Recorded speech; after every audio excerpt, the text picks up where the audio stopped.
आज 4 मई को त्रिशा कृष्णन का जन्मदिन भी है कि उन्होंने यकीनन अपने जन्मदिन के लिए तो आशीर्वाद मांगा ही होगा, साथ ही साथ थलपति के जीत का भी आशीर्वाद मांगा होगा। त्रिशा का बर्थडे गिफ्ट जो है वो थलपति विजय को मिला है, लेकिन थलपति विजय ने इस मामले में वाकई चौंका दिया है।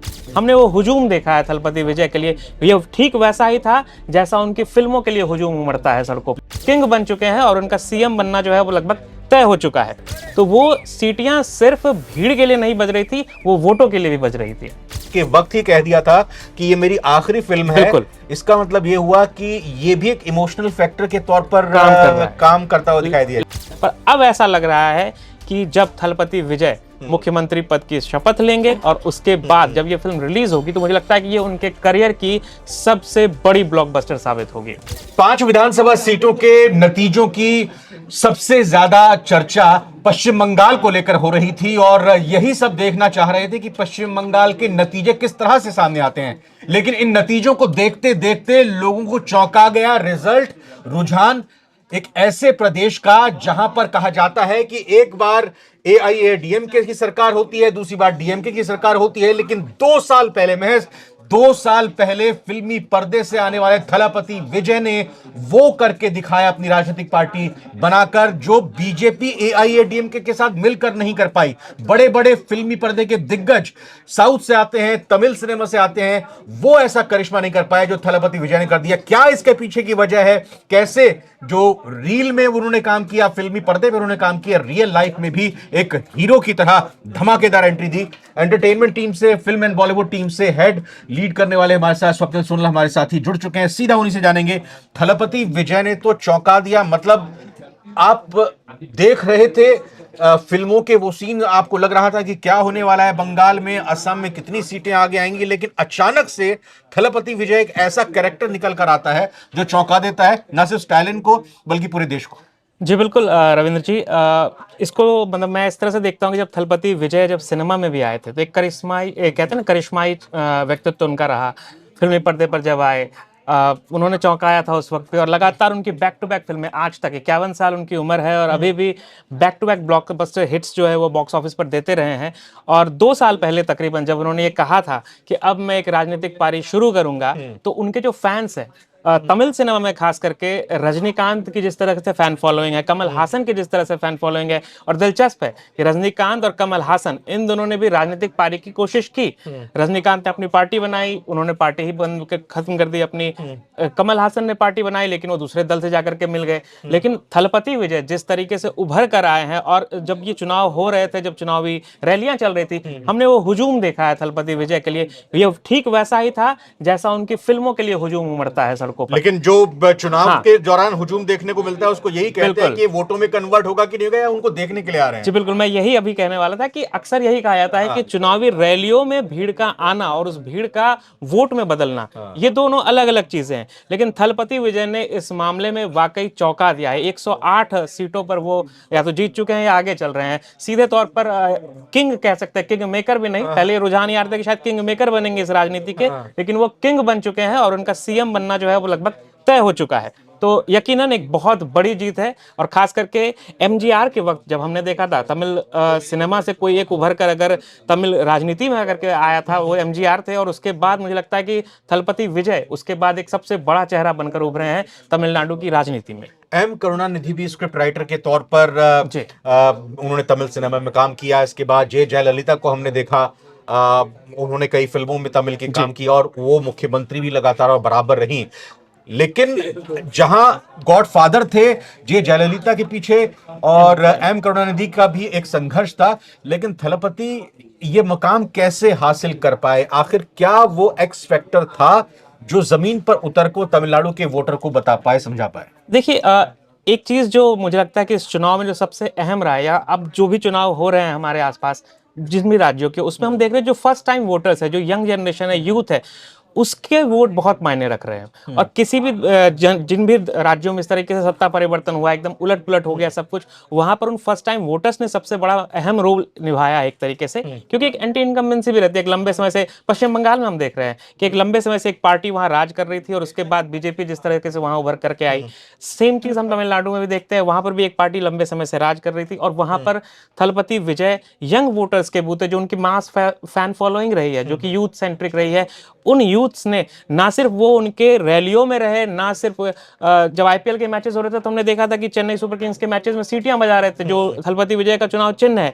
तो वो सीटियां सिर्फ भीड़ के लिए नहीं बज रही थी, वो वोटों के लिए भी बज रही थी। नॉर्थ में हो सकता है कई लोग परिचित थलपति विजय से ना हो, क्योंकि आज की तारीख में डब की हुई भी फिल्में होती हैं। आप अलग अलग अपने मूवीज चैनल पे भी देखते हैं कि वो तमिल या दूसरी लैंग्वेजेस की मूवी डब की होती है हिंदी में, तब आप एक पहचान कर लेते हो। तो ये नॉर्थ से कैसे थलपति विजय का कनेक्ट होता है, या किस तरह से वहाँ के लोग जानते हैं उनकी, मतलब पर्दे पर भूमिका एक एक्शन हीरो की है, रोमांटिक हीरो की, किस तरह की छवि है उनकी? एक्शन हीरो की छवि रही है उनकी, रोमांटिक एक्शन हीरो हम कह सकते हैं। मैं अगर एक तुलनात्मक अध्ययन करूं कहीं ना कहीं, मतलब जिस तरीके का ऑरा है थलपति का वहां पर तमिलनाडु तमिल सिनेमा में, जैसे हमारे बॉलीवुड में सलमान खान का ऑरा अच्छा, है। हाँ, अच्छा। कि फैंस उनके पीछे पागल है। आपको शायद उनकी, और यही है भी थलपति विजय की, आप पिछली फिल्में देखिए जो ब्लॉकबस्टर से, कई सारी ऐसी फिल्में हैं जो समीक्षकों को नहीं पसंद आई। हाँ। खास करके लियो उनकी फिल्म थी जो त्रिशा कृष्णन के साथ आई थी, या फिर बीस्ट आई एक फिल्म, वो समीक्षकों ने उसको उतनी ज्यादा पैरवी नहीं की, या समीक्षकों ने बुरा भला भी कहा होगा, आलोचकों ने उसको खारिज किया, लेकिन फैंस के बूते वो फिल्में ब्लॉकबस्टर साबित हुई। तो ये थलपति विजय की फैन फॉलोइंग है, मतलब एक कल्ट पर्सोना आप कह सकते हैं कि उन्होंने फिल्मों के बूते एक बनाया है। लेकिन असल जिंदगी में भी ऐसा दिखाई देता है, पिछले 1-2 सालों में उनकी निजी जीवन में भी काफी चीजें उथल पुथल भरी रही, लेकिन फिर भी उन्होंने 2 साल के अंदर न सिर्फ पार्टी अपनी बनाई, उसको खड़ा किया, और उनकी रैलियों को लेकर भी कई सारे सवाल उठे, और आज वो इस मुकाम पर आ चुके हैं कि वो किंग मेकर नहीं, खुद किंग बन चुके हैं। तो ये एक अपने आप में बड़ी चीज है कि उन्होंने तमाम संघर्षों से उबरकर ये मकाम हासिल किया। जी बिल्कुल, और खास करके हम देखते हैं, ये पुराना इतिहास रहा है कि जब भी कोई सेलिब्रिटी या इस तरह का आदमी जब राजनीति की दुनिया में आता है, तो पुराने कई सारे अध्याय हैं जो वो नहीं खोलना चाहता था, वो खुल जाते हैं। खास करके दिसंबर में जब हमने देखा कि एक तरफ विजय रैलियां कर रहे थे और अचानक से उनकी पत्नी की तरफ से आया कि वो तलाक की अर्जी दे चुकी हैं दिसंबर 2025 में। संगीता नाम है उनकी पत्नी का, एलिमनी की मांग हुई नहीं हुई, इसको लेकर तमाम तरह की रिपोर्ट्स आई। ऐसा लगा था कि शायद इससे विजय की छवि को नुकसान पहुंचेगा, लेकिन ऐसा कुछ हुआ नहीं। और बल्कि थलपति विजय ने भी मंच से अपनी पत्नी के लिए कहा कि वो उनका बहुत सम्मान करते हैं, दोनों 2 साल से लगभग एक दूसरे से अलग रह रहे हैं, 2 बच्चों के पिता हैं। इस बीच ये भी हुआ है कि थलपति विजय के बेटे ने अपने नाम से अपने पिता का सरनेम हटा दिया। तो ये सारी कई ऐसी चीजें थी जिसको देख करके लग रहा था कि शायद राजनीतिक दृष्टिकोण से इसका असर पड़ सकता है उनके ऊपर नेगेटिव, लेकिन ऐसा हुआ नहीं, क्योंकि जो फैन फॉलोइंग थी, जो फर्स्ट टाइम, मैं फिर से कह रहा हूं, जो फर्स्ट टाइम वोटर्स थे, जो उनके फैंस थे, उन्होंने आकर के थलपति को एक तरीके से, ये पूरी की पूरी जीत उसी यंग जनरेशन की है, ये उसी फैन फॉलोइंग की जीत है। तो पॉलिटिशियन थलपति को अब हम देखेंगे, हो सकता है कि सीएम थलपति को देखें। पॉलिटिकल अब उनकी जर्नी की एक तरह से कहें कि शुरुआत हो चुकी है, लेकिन अब फिल्मी पर्दे पर उनका क्या रहेगा, फिर कैसे दोनों जगह बैलेंस बैठाएंगे? ये बिल्कुल बहुत ही दिलचस्प सवाल है, क्योंकि जब राजनीति में वो आ रहे थे, उससे पहले ही ये घोषणा हो गई थी कि थलपति विजय की जो आखिरी फिल्म है जननायकन, जिसको हिंदी में जन नेता के नाम से रिलीज किया जाना है, वो फिल्म आखिरी फिल्म होगी उनके करियर की। फैक्ट आप बता रहे हैं, यानी कि उन्होंने राजनीति में कदम रखने के वक्त ही कह दिया था कि ये मेरी आखिरी फिल्म है। बिल्कुल। इसका मतलब ये हुआ कि ये भी एक इमोशनल फैक्टर के तौर पर काम कर रहा है, काम करता हुआ दिखाई दिया। लेकिन एक इंटरेस्टिंग चीज उसमें ये है कि ये फिल्म पोंगल के मौके पर जनवरी में ही रिलीज होनी थी, लेकिन ये फिल्म अभी तक अटकी हुई है। ये फिल्म अभी तक रिलीज नहीं हुई है, 4 महीने लगभग हो चुके हैं। और थलपति विजय ने चुनावी मंच से कहा भी, इसके पीछे उन्होंने अपने विपक्षी दलों पर निशाना साधा कि ये सीधे सीधे उनकी तरफ से हुआ है। अटकी क्यों है? ये फिल्म, जो हमारे दर्शक है जो फिल्मों से राब्ता रखते हैं, वो जानते होंगे इस चीज को। जनवरी में ये फिल्म रिलीज होनी थी, सेंसर बोर्ड से पहले इनका विवाद हुआ। सेंसर बोर्ड में इस फिल्म को सबमिट किया गया।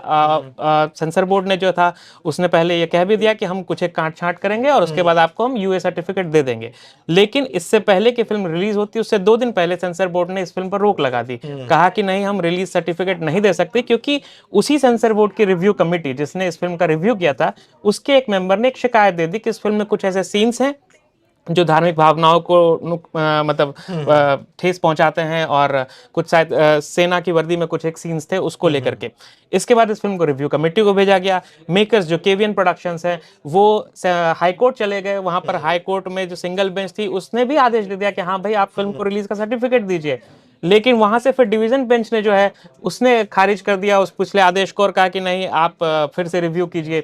ये मामला इतना घिचपिच हुआ कि बाद में मेकर्स ने आखिरकार हाथ पे एक तरीके से जोड़ लिया और कहा कि भाई हम वापस अपना केस वापस लेते हैं, हम सेंसर बोर्ड पे आए थे। और अभी तक सेंसर बोर्ड के पास वो फिल्म अटकी पड़ी है। फिर चुनावी आचार संहिता आ गई तो जाहिर तौर पर वो फिल्म रिलीज नहीं हो सकती थी। पर अब ऐसा लग रहा है कि जब थलपति विजय मुख्यमंत्री पद की शपथ लेंगे और उसके बाद जब ये फिल्म रिलीज होगी तो मुझे लगता है कि ये उनके करियर की सबसे बड़ी ब्लॉकबस्टर साबित होगी। लेकिन ब्लॉकबस्टर का दिन उनके लिए 4 मई 2026 का भी यहां पर दिखाई देता हुआ साबित हो रहा है। स्वप्निल जी, आपने इतनी एक और बहुत चीज, महत्वपूर्ण जानकारी दी, बिल्कुल प्लीज। हाँ एक और चीज मैं जोड़ना चाहूंगा, ये सिर्फ थलपति विजय के फैंस के लिए नहीं। जब हम थलपति विजय का जिक्र करते हैं, उनके फिल्मी पर्दे पर उनके ऑरा का जिक्र करते हैं, तो हम त्रिशा कृष्णन को भी याद करते हैं। त्रिशा कृष्णन के साथ उनकी जोड़ी बहुत पसंद की गई है। इन दोनों ने जितनी भी फिल्में की है 10 12 15 उन सारी फिल्में सुपरहिट रही है। और आज 4 मई को त्रिशा कृष्णन का जन्मदिन भी है और हमने देखा भी कल शाम को त्रिशा कृष्णन जो है वो तिरुपति मंदिर गई थी अपने जन्मदिन से ठीक एक दिन पहले। फैंस सोशल मीडिया पर तब से ही हैशटैग ट्रेंड कर रहे हैं और लगातार ये लिख रहे हैं कि उन्होंने यकीनन अपने जन्मदिन के लिए तो आशीर्वाद मांगा ही होगा, साथ ही साथ थलपति के जीत का भी आशीर्वाद मांगा होगा। और आज की तारीख में यकीनन एक तरीके से त्रिशा का बर्थडे गिफ्ट जो है वो थलपति विजय को मिला है। ये बहुत सही बात कि त्रिशा ने मन्नत मांगी थलपति के लिए और थलपति ने बिल्कुल सूद समेत उनको अपने उनके जन्मदिन पर यह तोहफा दिया है।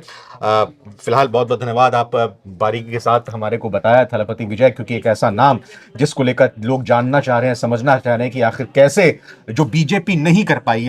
इसलिए कह रहा हूं क्योंकि बीजेपी लगातार एआईएडीएमके के साथ गठबंधन में है, एआईएडीएमके अपने दम पर सरकार बनाती थी, लेकिन पिछले बार का जो विधानसभा चुनाव रहा था उसमें अन्नामलाई के तौर पर एक पूर्व आईपीएस अफसर को आपने बीजेपी का अध्यक्ष तमिलनाडु में बनाया, लेकिन वहां पर वो एक वर्दी वाला हीरो की जो उनकी छवि बनी थी वो कमाल नहीं कर पाए। ये कमाल रियल लाइफ के पर्दे पर आने वाले हीरो थलपति विजय ने करा दिया है। बहुत बहुत धन्यवाद, बहुत बहुत शुक्रिया। कमेंट करके जरूर बताइएगा थलपति विजय को आप कैसे देखते हैं।